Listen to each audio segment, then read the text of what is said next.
পঞ্চমুখী হনুমানজি বাড়িতে পুজো করা যায় কি যায় না, আজকে এই বিষয়ে চর্চা করব। নমস্কার, আমি পণ্ডিত কুন্দন মিশ্র, চুচুড়ো বড় বাজার পঞ্চমুখী হনুমানজির পূজারী। অনেকেই এই প্রশ্নটা করে থাকেন।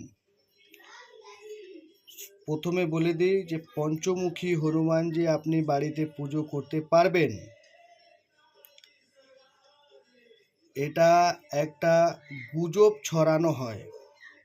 পঞ্চমুখী হনুমানজি পুজো করলে শত্রুর হাত থেকে রক্ষা পাওয়া যায় এবং সমস্ত বিঘ্ন বাধা, তান্ত্রিক বাধার থেকেও রক্ষা পাওয়া যায়।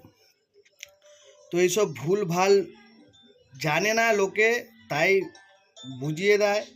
পঞ্চমুখী হনুমানজির পুজো করলে, মন থেকে পুজো করলে সমস্ত রকম গ্রহ দশা, নক্ষত্র দশার থেকে মুক্তি পাওয়া যায়। এই কারণেই হয়তো অনেকেই গুজব ছড়িয়েছে। তবে আপনি অবশ্যই পুজো করতে পারবেন। তারপর অনেক জায়গায় বলে থাকেন যে মেয়েরা চালিসা পাঠ করতে পারে না। অবশ্যই করতে পারে, কেন করতে পারে না? চালিসার মধ্যেই লেখা আছে জো ইহ পড়ে, জো মানে সবাই হয়।